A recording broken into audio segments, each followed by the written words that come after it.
Welcome to Thoughts in the Glass podcast. I'm LaToya. I'm Kendra. And this is a weekly podcast where we share our unfiltered thoughts and opinions on a variety of topics. So sit back, relax, grab your favorite drink, and join us on a conversation of real, raw, and ridiculously funny commentary. Period. Mm-hmm. Every week we do a drink of the night. Kendra, what's our drink tonight? Tonight's drink is a Dragon Fruit Margarita. Mm-hmm. Okay. Easy make. We did 2 ounces of tequila, 1 ounce of lemon juice, 1 ounce of, I'm sorry, well, this is just for one. Double it. I doubled it, so that's why it's more, but for one person. 1 ounce of triple sec, and then I did 2 ounces, so you do 1 ounce of the dragon fruit puree. And we like our stuff a little bit sweeter, so it usually only calls for a half an ounce of simple syrup, but I did like an ounce and a little bit more of triple syrup. No sir, shake it up, and add it to your drink. Whoa. Yeah, cheers. you was wobbling there. Mm-hmm. Good old margaritas. Yeah, it's good. Can't miss. It's good. I could have used a little salt on the rim. Well, you know. We got to get some margarita salt. Oh, because we don't have any. That wasn't a dig at you. I'm just saying, Yeah. I need to get some margaritas. Little Remy Rams. I don't know what's been going on. I've been out of touch. I mean, I haven't been as busy as I was the last time we recorded. I don't really think I've done anything other than like run errands, like get my groceries. I haven't done anything wild. I do have, so for whatever reason, like this last week of the month, all of the book clubs are like, okay, we're gonna meet this week. So the next time we talk to y'all, I may have a update on that. I'll just be completely honest. Some of them watch this and that's cool. I'm not like 100% excited about everything we're reading, except for one book which I haven't even started yet. In one book club we're reading The Ritual by Chantel Tessier, whatever. It's a very popular dark romance. I read it last year. There have been few dark romances that I'm into. There's just been very few dark romances that I'm into. For me, it's the consent, non-consent that I struggle with. Okay. As far as, I do understand the concept of sometimes when you have an understanding with a person, within that understanding, I may not be saying, yes, do this, but we have an understanding and you know that that's what I want. You know what I'm saying? Like, I get that. I just think that a lot of times with these dark romances, it's too close to the edge of being taken advantage of. And that, I can't get with it. Yeah. You know, I don't want to read about that. Yeah. I don't like it. I don't like that. Yeah. And I also don't care for passive female main characters when it comes to the sexual part. Like, she can be a brat and whiny and all of that, but when this man is getting ready to do something to you physically and you don't want that, say you don't want that. You know, like, stop playing around and faking like, oh, I don't know. And then he does something. I don't know. Some people are really into it. They're into that. Like, oh, you just took me. I'm not into it. Yeah. I feel like it's not, you're not raping her, but it's very close to that line. So the thing is, and I don't know where in the book world if things will change, but for so long that has been okay. Yeah. Right? Just in real life. That's why it's so easy to digest in a book, right? Because it's something that's like, oh, well, that's a norm. So that normalizes the book a little bit. I like a full fantasy.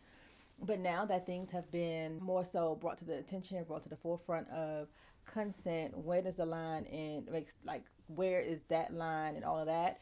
I think that there needs to be some type of rewriting of some of these. But until people, because this is what ends up happening. I think people don't, I mean, maybe people do. What happens is mainstream media, books, things like that desensitize you to certain things. And once you become desensitized, once you hear it and something happens to someone, because you've been exposed to it in different areas, it seems as if, well, it can't be that bad, because you've already been programmed to think that it's not that bad, because, oh, the girl in the book, it kind of happened to her, but this ended up being da da da da. Well, it's a fiction, you know. So, but people want to be able to be dismissive of things they're not comfortable with, and to be able to do that is to relate it to something that makes them okay.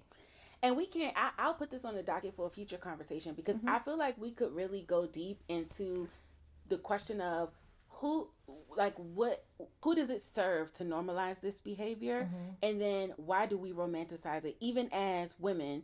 Why do we romanticize that? Like I'm not into it, but a lot of people are. This book is very popular, people love it, they love the idea of this man just came in and took control and did all of this, and she didn't necessarily want it at first, and like the whole like Beauty and the Beast thing, right? Like, you're falling in love with the person who put you in this traumatic situation.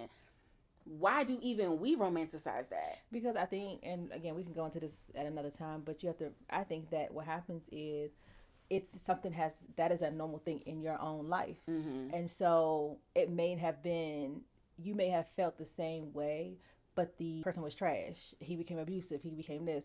And it didn't turn into, well, this happened to her, but look, you know, he became this great guy, and he, you know, did all of these great things for her, and blah, blah, blah, blah. So even though it kind of started out murky in the end, and that's always what people say, right? Like, you know, your life started out bad, but in the end, it made you who you are. It made you a better person. It made you such and such. So anything that people can do that, again, I go back to when people are uncomfortable with something, they want it to relate to something else so that they can be comfortable with it. Because that is the Beauty and the Beast, Cinderella, all of these traditional princess stories is the foundation of a lot of people's mindsets, right? There's a Prince Charming, this guy's going to come in and be this, that, and the fourth.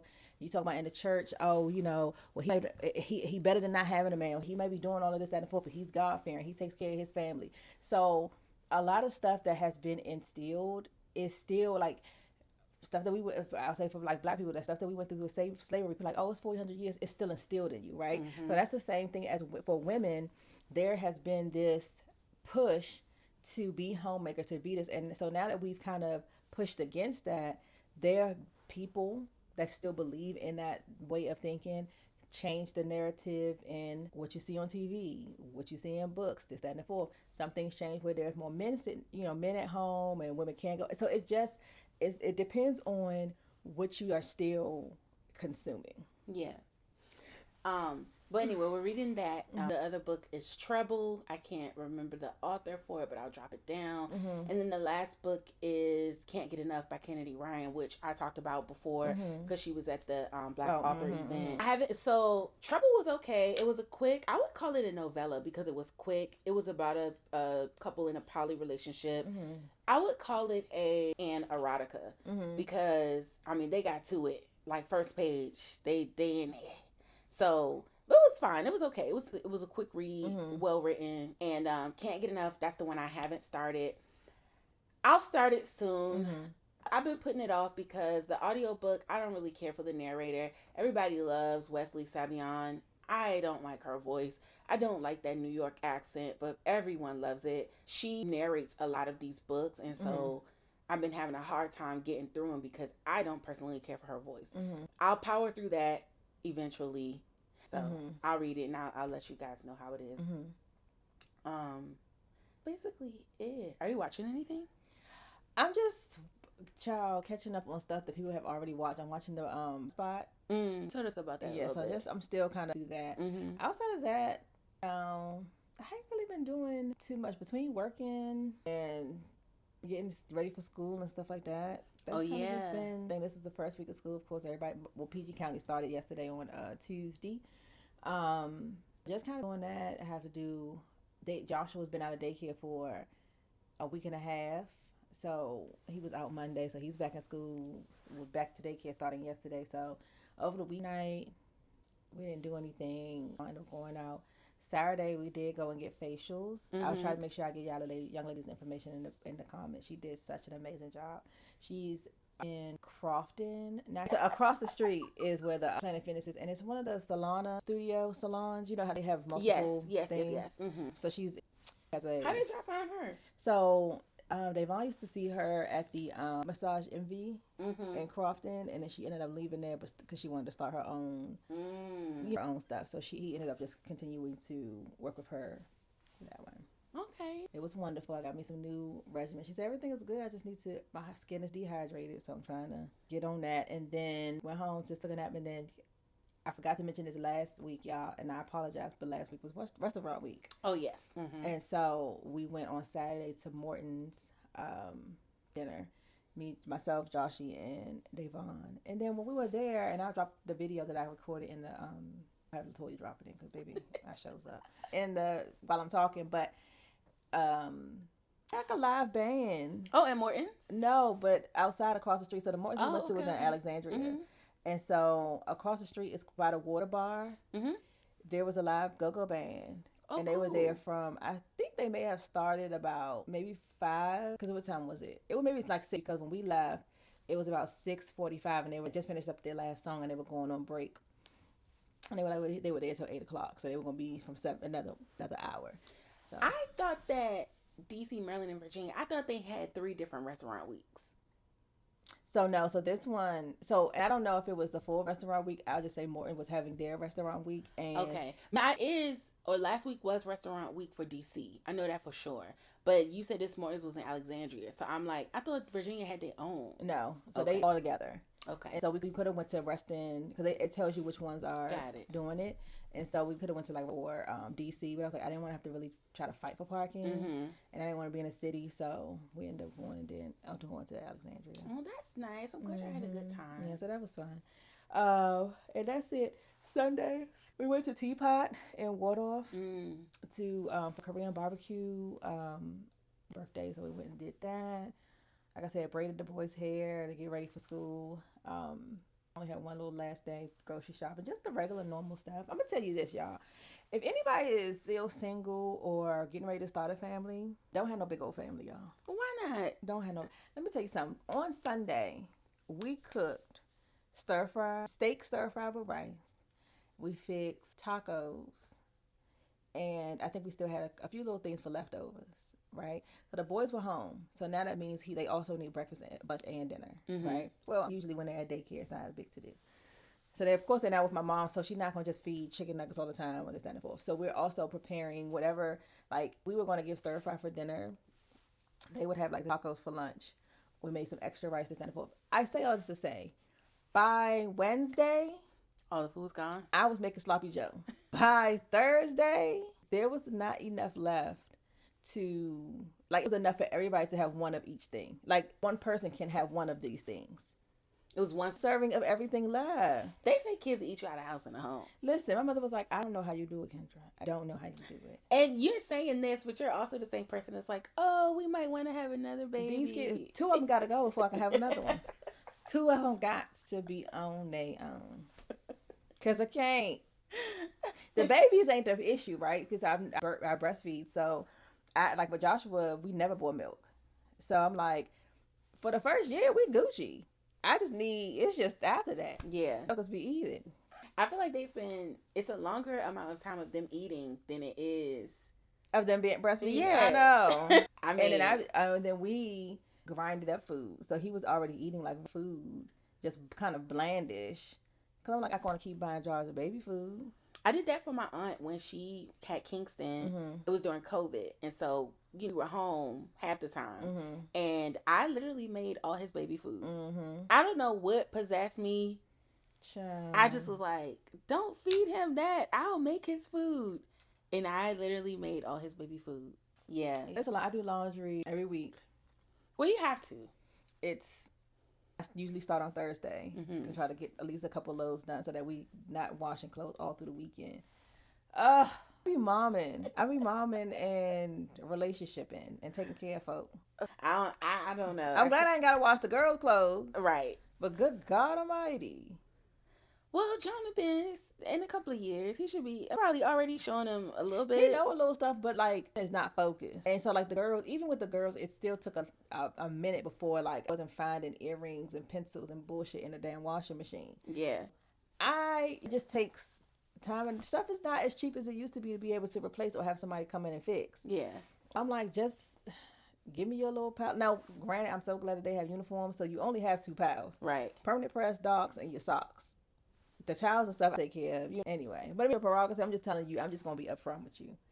You're going to spend a lot of money on food, especially because then you don't want to go out, because then that's even more, you're trying to eat. We usually try to eat. You cook lunch, home cooked dinners, all, A friend of mine, I'm going to tell her business, but I ain't going to say her name. A friend of mine was telling me that she had texted her baby daddy. I think her son is 13. She had texted her baby daddy and was like, hey, starts on Monday. They're in Montgomery County. So she's like, school starts on Monday, trying to get everything. Are you going to contribute anything? Because she's like, all summer, she ain't been bothering him. She hadn't really got any money from him. Maybe like Theo Day or whatever.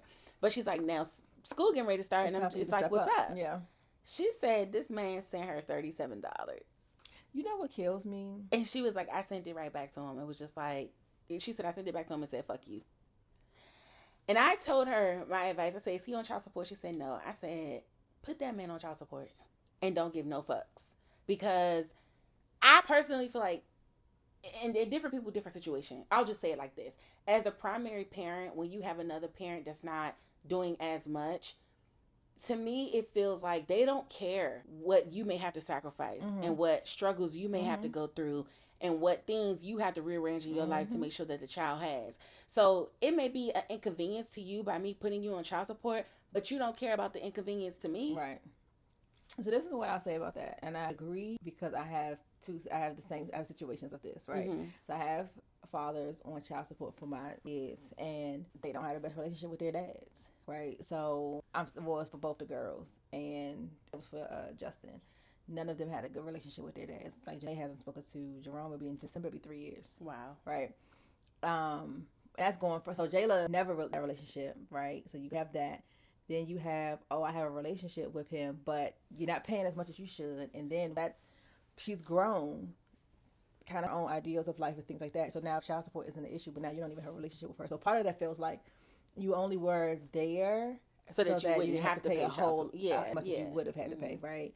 And then Justin Paul was just never around at all. So with his dad's not on child support now. Also, like, it just become, I'll say this, but he gets him not as much as sometimes I feel that he should. Everything wasn't always the best, but it is. I don't get a lot of pushback when I'm like, okay, you working for the school system, so you're off this summer. He needs to spend more summer and spend more time over there with you. I take care of basically everything throughout the school year. I do all of the stuff, and in the summertime, it's your turn to step up, especially if you're in a position to do that. I'm not putting, because his response like, oh, you gonna put him in camp? And I was like, first of all, no, he asked him, is your mom putting you in camp? So in my mind, I'm like, you weren't even paying attention. Like, not even that, but thinking like, oh, you didn't even have a plan for him for the summer. You was waiting to see what I was going to do. And then me paying for it. Yeah. You know what I'm saying? But I'm like, I do all of the things throughout the years. I'm like, this is the perfect opportunity for you all to have a bonding experience. You don't get your girls all the time. You want him to be in summer camp, you take control of the summer. You find a camp. You enroll him. You pay. You pick him up. You drop him off. The things, right? So, he did have him most of the summer. He would be like, I'm ready to come home for a little bit. So, then I'm with Davon, so it's like, he's not. But these relationships are different because that isn't a factor. Right. Now, does it sometimes be annoying? Yes. But through the grace of God, and because you bless his children and fools, and baby, I'm both. So I've been able to sustain without needing to have the extra. I know people are like, it's not about the need, it's just about the well-being of that child. And sometimes the unfortunate part of it is you do, and I'm not saying it's a right or wrong answer of how you do it, you do have to make a conscious decision that if I do this, my child will possibly, and not all situations are like that. Yeah. But basically, they'll have to pay the consequences. Right. And it's like, consequences last more than just the 18 years you get in child support. Yeah, I totally agree with you. But I also think that speaks to the character of the man. Like, you having a relationship with your child depends on whether or not I have you on child support. You didn't really want that relationship to begin with. Well, that's the thing. The thing is, and I remember, I don't know who said this. It was a guy on one of these podcasts years ago. He was like, that father does not like that child or does not want to do right by that child because he never liked the mother. Right. And so you are an extension of her. And unfortunately, people don't know how to distinguish this person that had nothing to do with it, that looked like you, that you also had a hand in, and me as a individual. And that goes both ways, because I've seen it from the mothers too that treat their kids a certain way because they remind you of that man, or because that man don't want to be with you. You're doing little slick shit. Like, that's the thing I always say, and like people say, oh, you have to. With my kids, I didn't have my kids to keep or be with anybody. I had my kids for myself. So when people decided to leave, it doesn't change my connection or how much I love my children, because it was never to have somebody. Like, that wasn't going to be the tether between us. Like, if you decide to leave and don't ever want to have a relationship with your child, the person that's losing out is you. Yeah.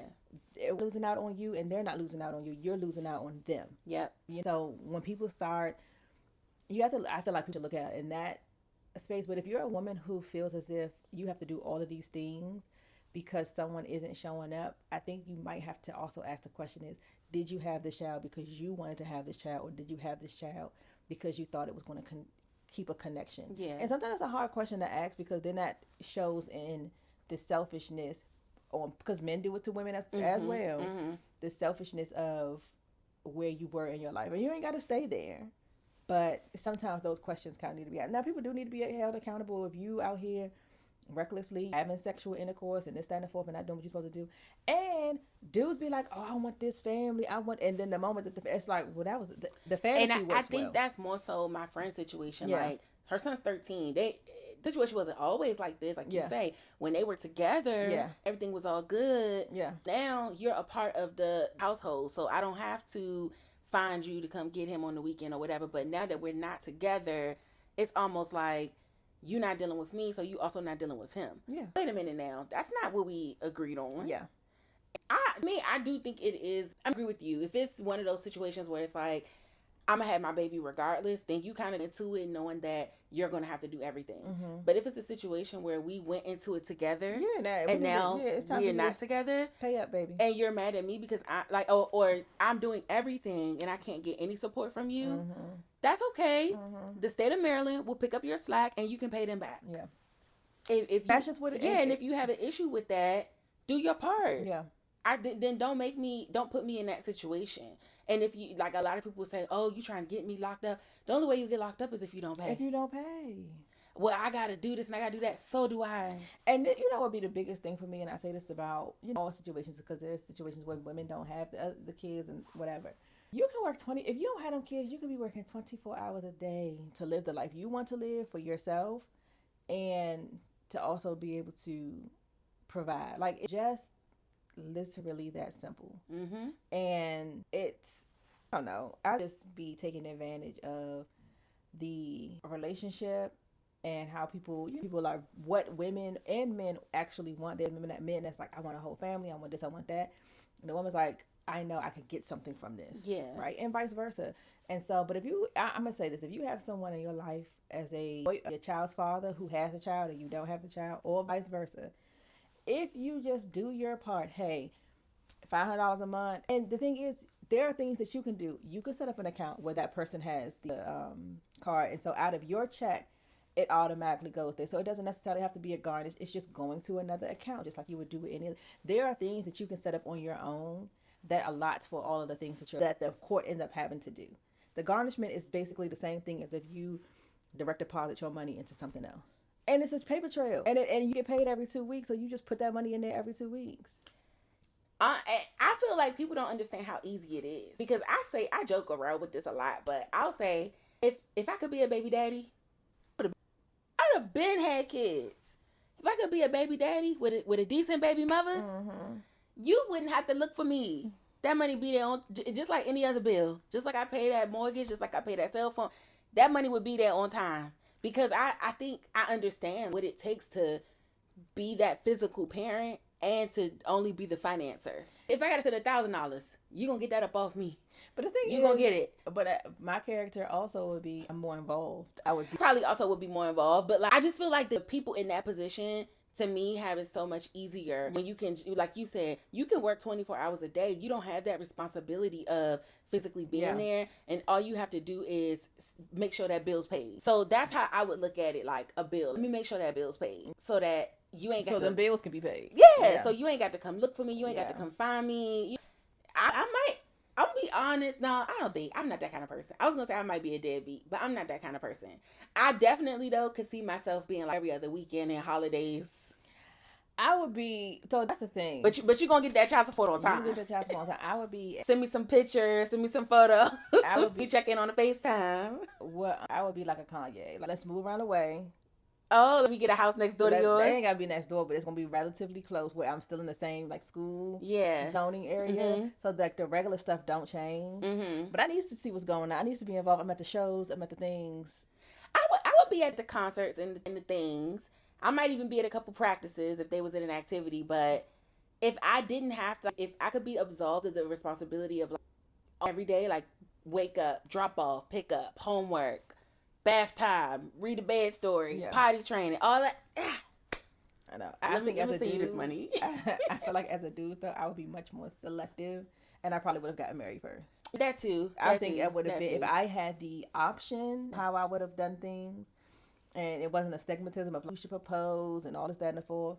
I would have probably, as a dude, met someone, gotten married, and I could definitely say, and for myself, I could say, I feel like as a woman, if I could get to this far and not have kids, I probably could have done the same thing as a man. I mean, you have even more control as a man. Because as a woman, every dude that I sleep with unprotected, I'm trusting them that they don't put me in a compromising position. Yeah. But as the man, you have the control. So it would either be condoms, I would have a mad pull-out game, or I'm getting a vasectomy.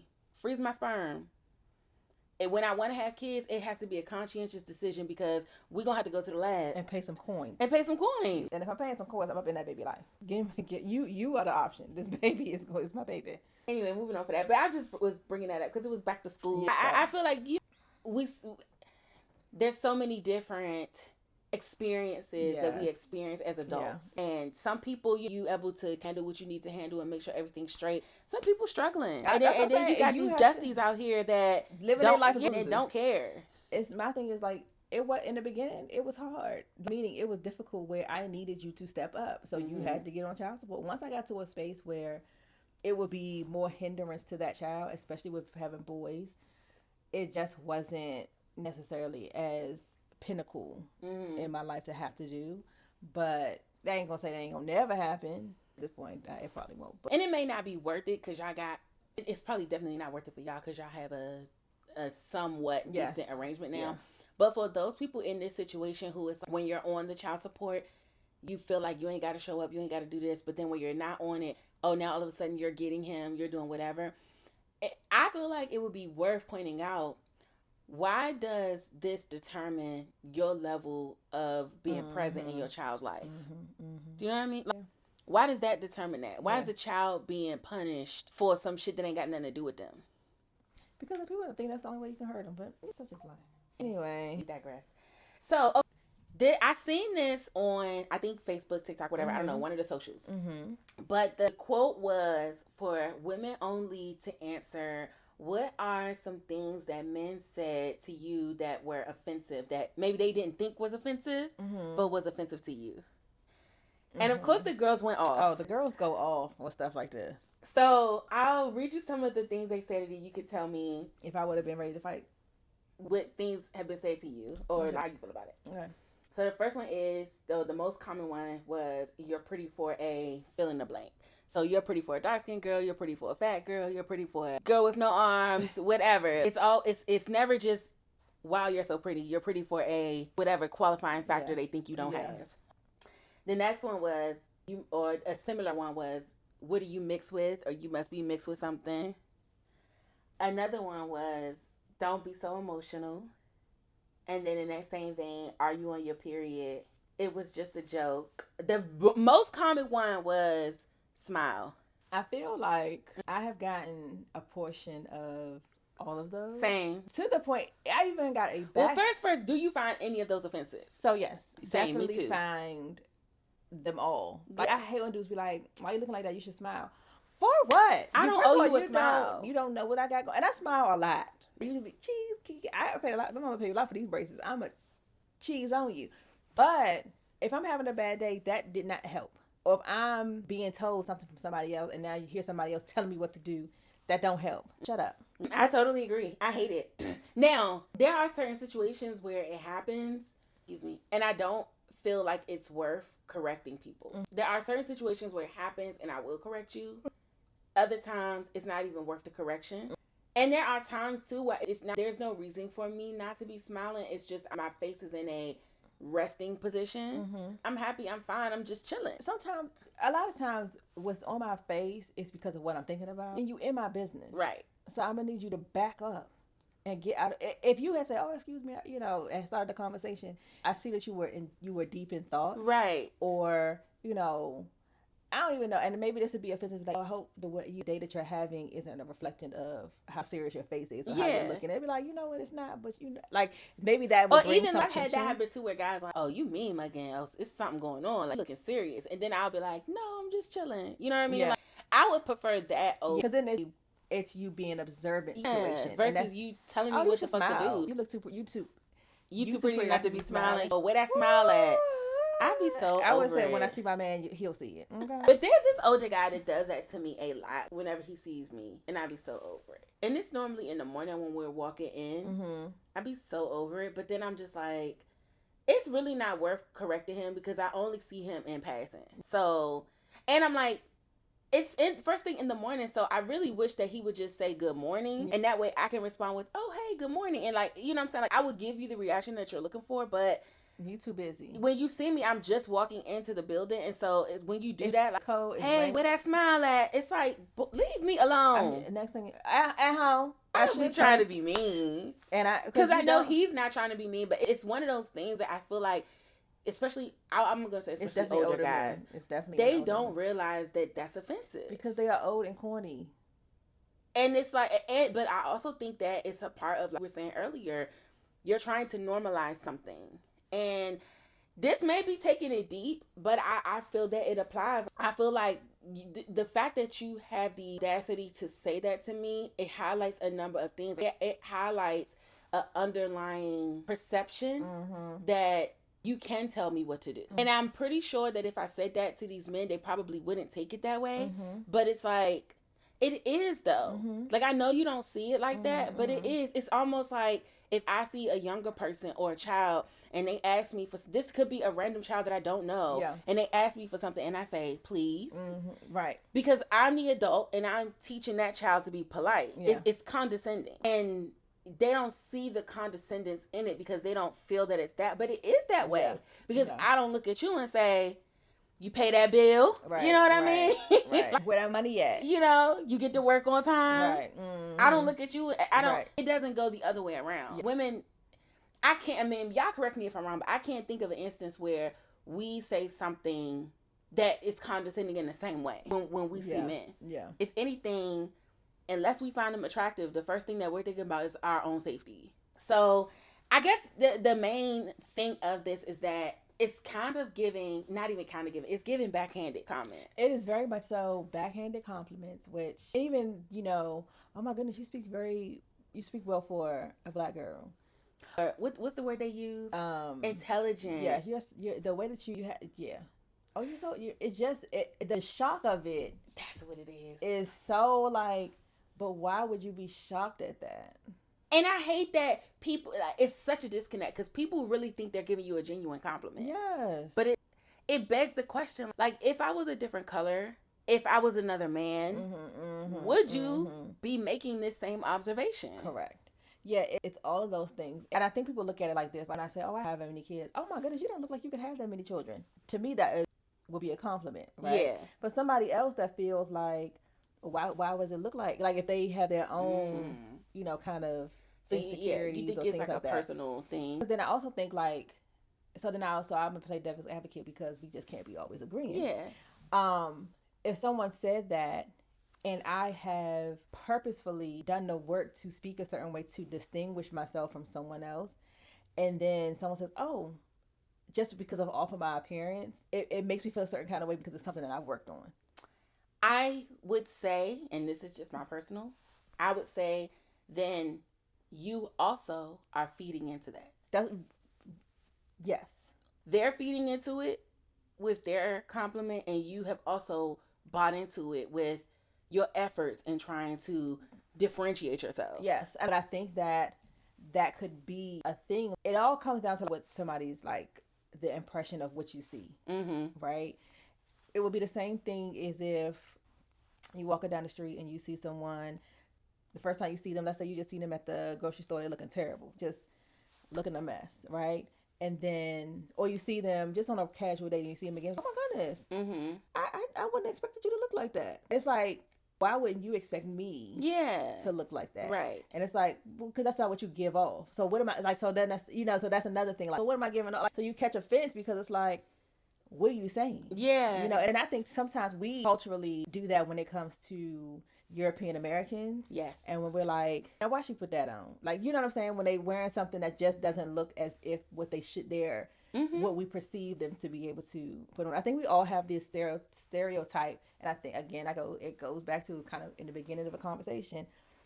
What we are exposed to is kind of what, people be, when they was doing Jive Turkey and all that kind of stuff, and they think that that's how all black people talk, and it's like, no, it's not. Or when you go down south and before you say, like, you could be doing all the same things, but as soon as you start talking, it's like, what, you from the north? You know what I'm saying? Kind of thing. So I think that we all have these things, different perspectives, but I also believe, I think sometimes we are all in a space where we're trying to, we have learned a lot of different vocabulary words, and a lot of vocabulary words apply to certain things, and we get a little sensitive to some stuff. Like, there's some things that's very much so backhanded. But I would say, even with the girl, where you smile at? I know it's not a mean-spirited thing, right? But it's annoying because, again, we've now learned all of this different vocabulary of don't tell me what to do, or being microaggressive, or this, that, and the fourth. And I think that the part of living life is we're applying specific things to general things. Well, how do you feel about these ones, which we probably on opposite ends of the spectrum, but I'm sure you get how many kids you got? Or you got that many kids? Not that it's a compliment, but they're making a comment about how many kids you have. And then for me, making a comment about the fact that I don't have any kids. Oh, you ain't got no kids? What's wrong with you? And it gives very much so people's opinion, right? Because I may have, because everybody has these things, right? And I admittedly, none of my children have the same father, right? And it's like, oh my God, you got all baby fathers. And it'd be the thing of like, what did you pick? What did you do? And it's like, what comes out of my vagina don't hurt you. Although, this is a sidebar. My thought to that must be different than most men. Or maybe they do think this way. But my thought would be like, she must got something crazy. Because them dudes was like, and then like, the more that you have, the more that they be like, it gotta be crazy. Because after the first one, the second one was like, I don't give a fuck about that, I'm going in. And then the third one was like, I don't care about them last two, I'm going in. And then the fourth one was like, yeah, fuck them niggas, I'm going in. So in my mind, I'm thinking, but I don't know if guys think like that, but I would be thinking, like, damn, it must be something crazy, because everybody just running through. Everybody should have been able to jump out. They don't care what kind of jail time they doing. They got to get shot up. I see that she puts them in jail, but I got to still try. It's so funny. That's how my mind would be. So that's how. So I would be intrigued. Well, what's up in there? What's going on? So it's so funny because when Davon and I first started talking years ago, we were just friends. And he said one of the guys at work, the older guy, was like, now listen, she cute and all, but that one right there is fertile. And you might want to step off, right? So yes, he told me, he was like, the reason, honestly, Kendra, the reason that back then, other than him having a girlfriend, he was like, I had a lot of respect for you, I didn't want to go there. He said, but I knew for sure immediately would have gotten you pregnant. Wow. I said, don't plot on me. So I'm glad you brought that up, because, so to answer my same question for myself, I do find it offensive when people say that, like, you ain't got no kids. I can be like, no. First of all, it gives very much, why you trying to trap me? You know what I mean? Like why you asking me that question is implying that I didn't have a choice in the matter. Yeah. You know what I mean? Like, you ain't got no kids. I chose not to. Thank you. Yeah. What do you mean? And I think also, like, it's the value that people put on motherhood, right? Like, you have too many kids, that means you don't value yourself enough to not have this many kids. If you don't have any kids, you don't value yourself enough to have a child, yeah, right? So it's like, so you only have one child, you're not gonna give him a sibling. It's always that, right? It's always something. So now if you have a boy and a girl, it's like, oh, that's perfect. You guys don't need any more kids. So what if we wanted to have more kids? So it's always people. If people, no matter how you slice it, people always got something that's like it's going to be a negative what is it? Connotation. Thank you, connotation. Either way because that baby needs a friend, like a sibling. And then it's like, oh, you got 2 kids? Oh, you should be good. It's like, no, but I want, you always said we wanted a larger family. Why you want all them kids? Why you just want to be an auntie? You don't want your own to be able to take care of and nurture and da-da-da-da. Why you trying to control? It just gives, shut up. But back to what you were saying about Davon felt like he would immediately got you pregnant. I also find that offensive. Like, I hate one thing. It could just be because of my personal stance, but the one thing that would turn me off is when a dude try to flirt with me in that way. Oh, I'll put a baby in you. And you're chopped. So he didn't say that then. You're chopped. He did not say that then. But the thing is, the craziest thing is the one time it was a oops. The baby was in there. End up happening. And that's just me personally. Like, some people may like that. Some people got a little breeding kink. They may like that. Oh, not the breeding kink. Oh, you gonna put a baby in me? Cool. I don't like that. It gives, I guess for my soapbox is I want to have, I value the autonomy that I have over my body. And so when you say things like that, it takes that away. I would even feel differently if a dude was like, you know how guys are when they be like, girl, that's not cute to me. I don't necessarily be like, who told you I want to have your baby is the thing, right? But then it also be like, I think for men, the mindset is, and this is, you take it how you want to take it. But the foundation of someone saying, I want to choose you to continue my lineage gives like, you know. It puts you on a pedestal. It puts you on in their minds, right? It's like, now if a king say that to me, or like, you know, even a king, I don't know, like I get it, I get the pedestal, but it also makes me feel like you've reduced my value to just be a baby making machine for you. But that's the thing. So the question be like, it's never, I mean, sometimes it is, but when we talking about like that sexual part, it's never like, girl, I'm gonna marry you. It's, oh, you gonna have my babies. Because like, thing is, I don't want to have your babies. Because then, you know what's so crazy with that though? When dudes be like, girl, you gonna be my wife. Girls be like, I don't. That's true. That? You know, I don't want to be your wife either. In fact, stop telling me what I'm gonna be. Stop.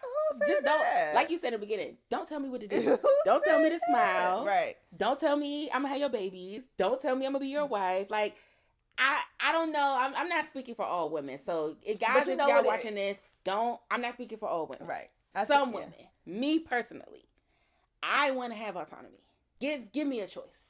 I feel like the choice, I think that the foundation of those statements is, I'm choosing you. And no matter how say that, but no matter how much we want to say that it's not a thing, women want to be chosen. I agree. And so for someone to say, and you could play it however you wanted to play it in your mind. Like for Davon to say that to me, and then he don't have any other children, it gives a little something different. I can understand that. Now, if someone who has 10 be like, now, well, you will put a baby in the girl next door too. Right. That don't mean nothing. You want to feel special. You want to feel like there's some exclusivity to it. I do get if someone also then says, you know what, like they are in their mid-30s or whatever, and they're like, you know, I could really, you know what, you gonna be my wife. It's like you've never been divorced. You've never been in a serious relationship. So that says that there's something concrete about what you're saying. If you and 35, 40, it would be the same thing for you if you were a guy and you've now had a vasectomy, but you've, you know, saved your sperm. He was like, you know what, I'll take you to the clinic and we'll get some things done. You know what I'm saying? But that's because now it's like, dang, you ain't chose nobody else. So it gives a little bit of something. Now with, you know, Henry that done hit everybody and their mama, it doesn't give the same thing. So I think, and I always say this, depending on the person, two people can say the exact same thing, but it depends on the deliverer. So this, I've seen this, people saying like, but it's only if, like, two people can say the exact same thing. But if you find one person attractive, then it's not offensive. If you find the person unattractive, it's offensive. Do you agree? Yes. I don't. It's hard because I kind of agree, but I think when I was younger, I would agree more. But now that I'm older, I agree less because certain things.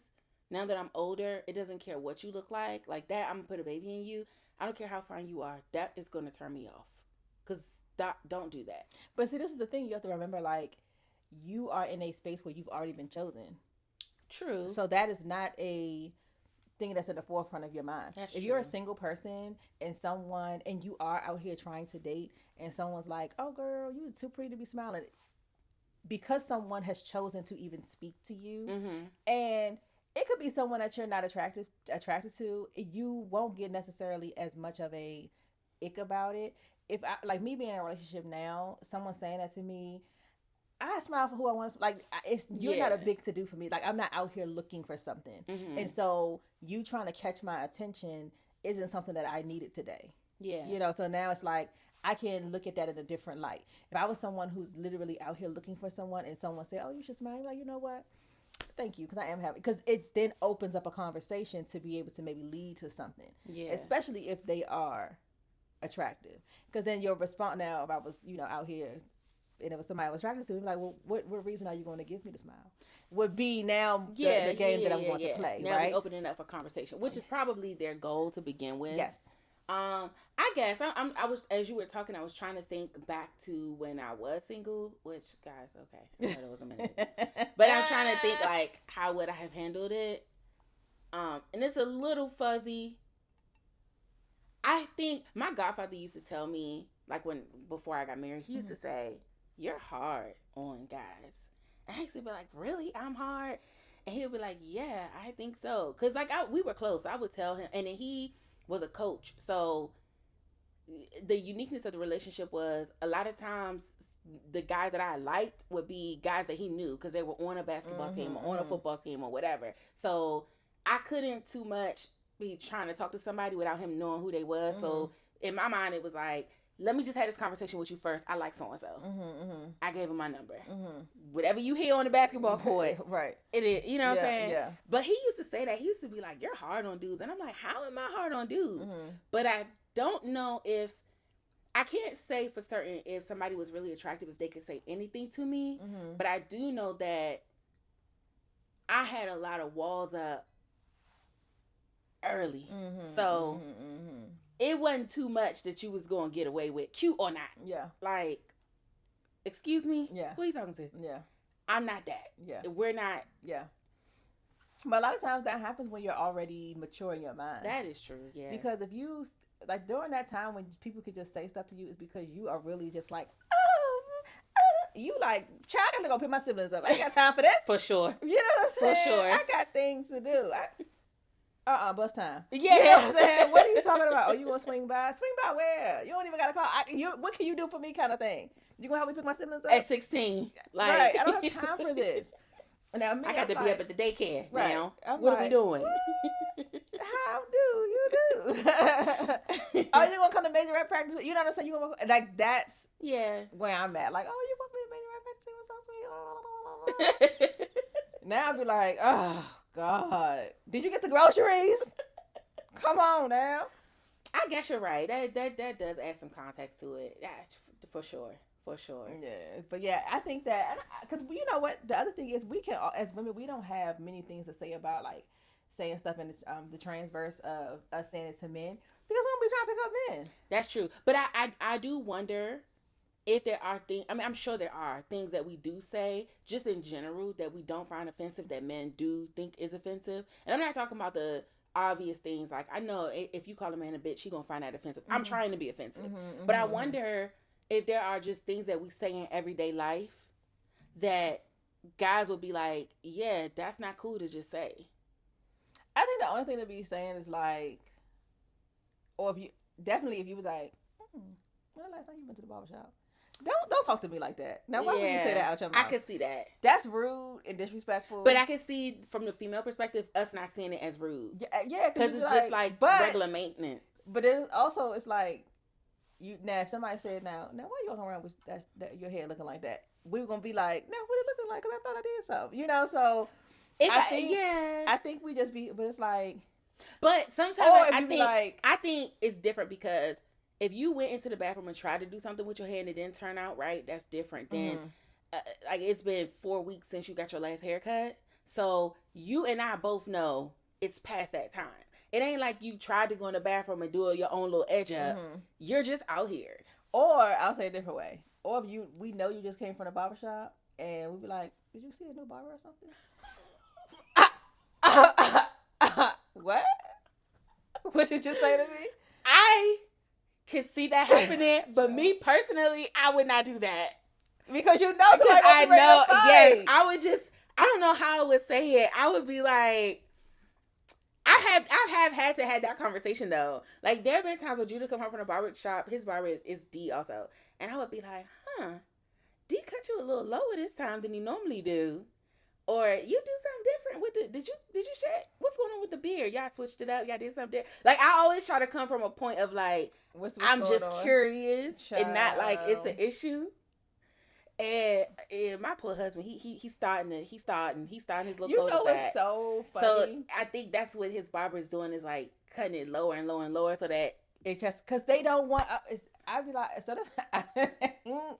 I have a coworker that gets his hair cut, and I was talking to Davon. I was like, I don't understand why he just don't let it go, and he was like, it be a thing because he ended up getting this bush. But if he tilted, it's like a hole. Like he was using it to kind of cover it. And I was like, what's going on? And he was like, people don't want to. Like I don't. When that's the other thing. When do you be the person to be like? Well, we've had that conversation. He told me straight up, honestly. He was like, "Yeah, I'm not ready." He was like, "When I'm ready, I'll shave my head. I'm not ready right now." He's like, "It's still thin." I'm thinking, baby knows. We have two different definitions of thin. Okay. Cause you thinning and thin and gone is a different thing. So listen, it's so funny. So my dad, of course, he's 76 now, so he had a lot of this. It was going away, and my brother, because I love my brother, and Terrence has always had like a lot like thick hair, right? But he brushes it a lot, and so was he brushing it for waves? Yeah. Oh, okay.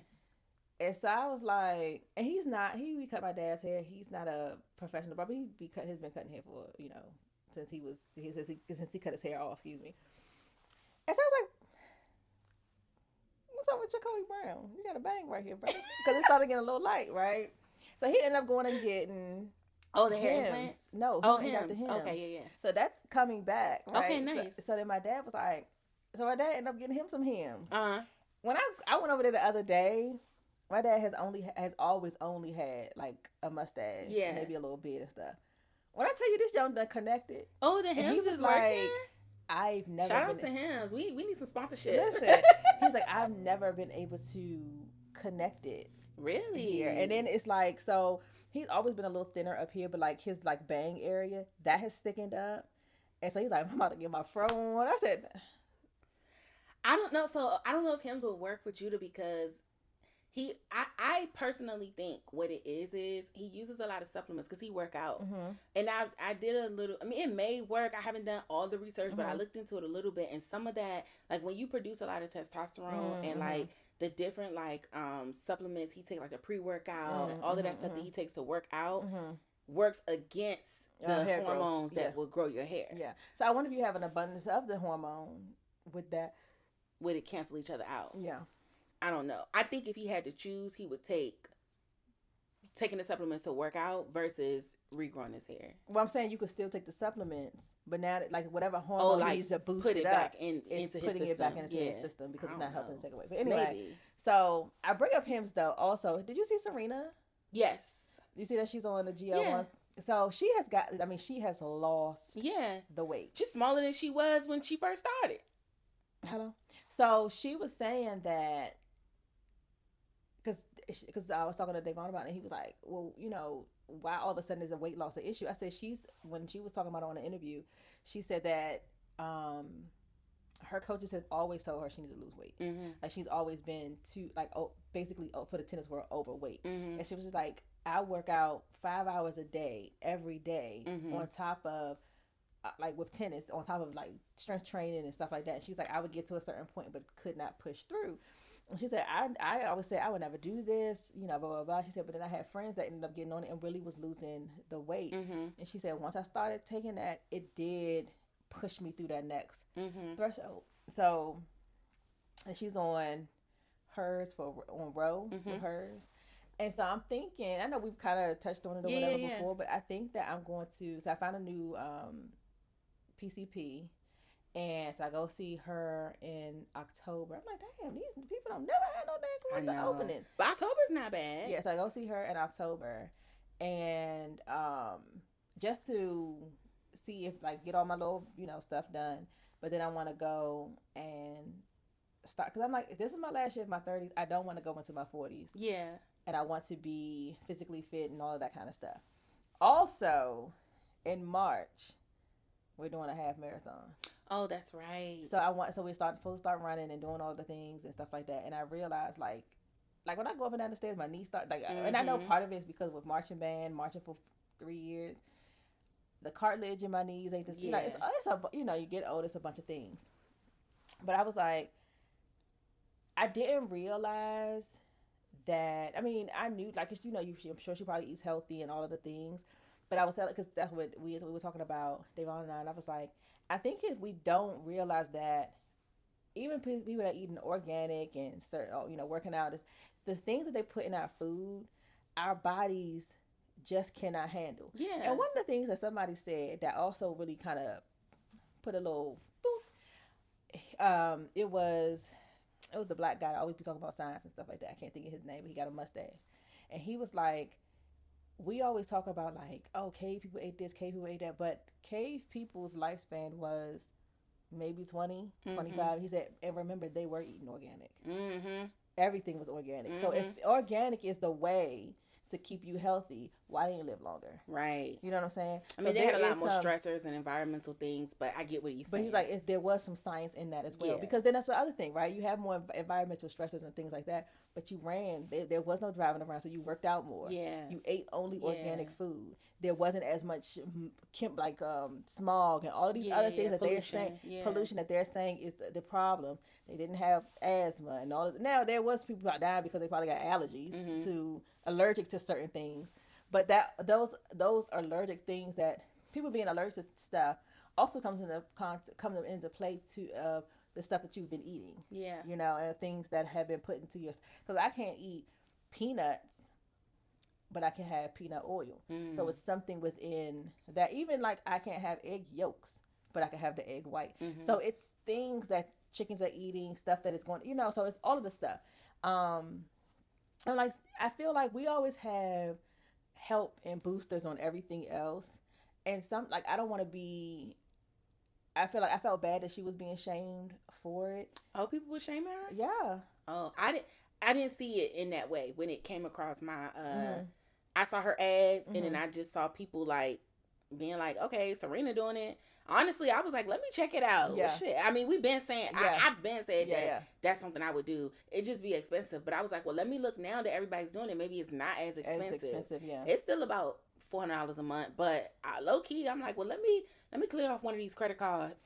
But then I feel like, and this is just how I am in my mind. I want to lose the weight, but then I'm also like, I just want to go on somebody's table and call it a day.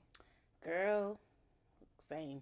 I want to lose the weight to be able to maintain it, because I have seen people who have lost the weight for not to be healthy before that goal for surgery and have gained the weight back because that wasn't your lifestyle. Like I want to make working out and doing all of those things a lifestyle, but I want for sure, I want a 360 mind makeover. I don't want any like extra stuff. The only thing I want to add is some boobs. I don't want silicone, but I want a fat transfer. I'm scared of surgery in general because I've seen the recovery process. That's the only part for me. Like, I'm not scared to get to surgery. I don't like the recovery process. Yeah. Like, them people look like they got hit by a car when they get done. Yeah, and then they got to do the lymphatic massages, and they say those hurt because you're sore. And you have to get them that first, like, 2-3 weeks. But you still are kind of numb. You got to get them for, twice a day for a minute just to kind of make sure that all that stuff gets drained. So the aftercare is sometimes more expensive than the actual surgery, but I want to get a transfer, so that we just moving some things around. You might not need it though. Like, what if you do start dropping the weight and you do start working out, you may not need it. It's I'm workouts always you can need do. some cleave because I'm not a cleave heavy person. Period. Period. And then the only reason I have cleave now is because I gained weight. Mm. So as soon as I because that's only fat, so I'm losing that fat. So I would like to just move it. But yeah, so I said Serena looked good. It did kind of when I saw her because I had not seen her in so long. I was kind of like taken aback. Yeah, like who is that? Who are you? Yeah.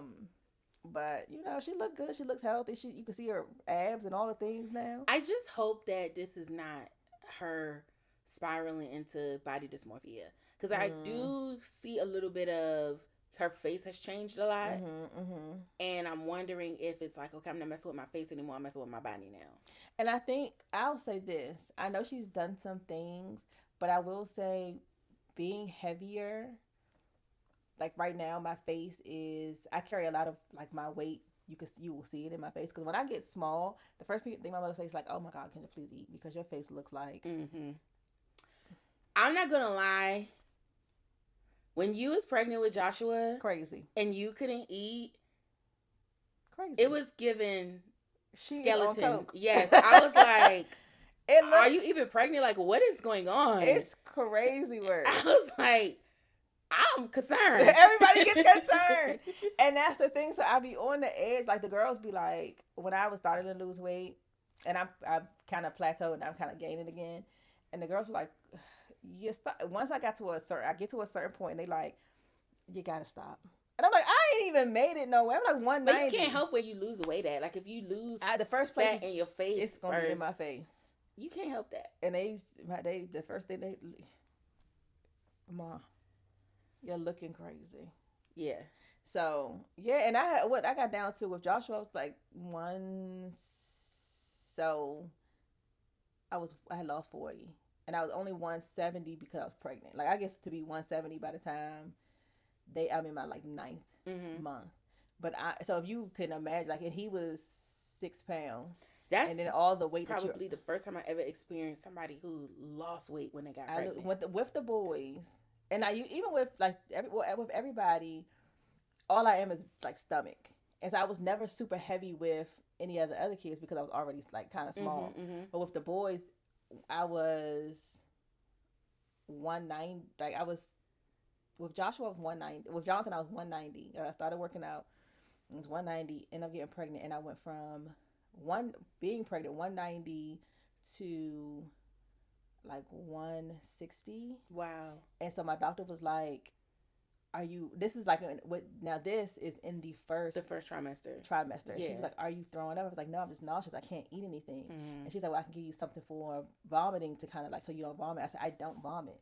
And I said, I'm not even necessarily like, I'm just nauseated. Like everything makes it. And then once the nauseation goes away, I can't eat anything with sugar. So like I could taste sugar and everything. So I wasn't eating bread. Were you gestational diabetic? No. But you were sensitive to sugar. It's very sensitive to sugar. I couldn't have, like when I would do, like I love half and half. I would do, and I still do that now, unsweetened tea. And then lemonade, but extra ice because I needed that lemonade to be watered down too. And that's what I would have. I couldn't like when I would do, and I couldn't eat fried food. So I was basically eating fruit and like tuna. Wow. And then once I was able to start eating again, the baby was so big I couldn't eat as much as I wanted because now I'm feeling like ugh, and my stomach had gotten so much smaller. So by the time after I had Jonathan, and Jonathan was. Well, maybe you just need pregnancy hormones. That's basically what I need. And I would be snatched. You hear me? I would be out. But by the time I had Jonathan, I stepped on that scale. I was 149 pounds. Wow. I was 149. I mean, to the point where I was in a size 6 from a size 12. All in, and I had him 6 weeks early. Wow. So from February to September. Wow. Yeah.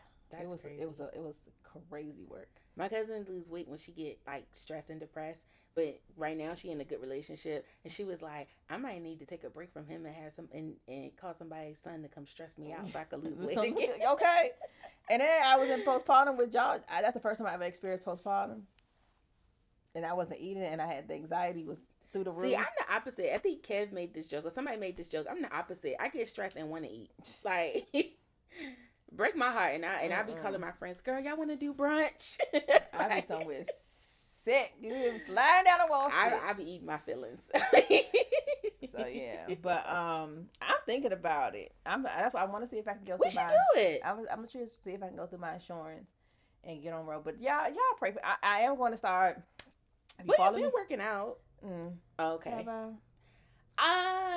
Maybe it's falling off on the consistency. But last week y'all went to the gym. Who? You. After you left here, you was like, I went to the gym after I left your house. No, that was like a month or something ago. It wasn't that long ago. It was. Oh, okay. Maybe it was. Yeah, the only thing that I have been able to continue is kind of my eating. But once your body gets used to that, it starts to understand what it needs to start. So I need to kind of switch it up. But switching it up means I need to start working out. So we have our little regimen. Cause I went and found a 20-week workout thing of how to like training yourself for this. And so we were supposed to do it yesterday, but I woke up late, and then he went and had to work and stuff. So we were supposed to start with 3 miles. I'm doing 2 miles.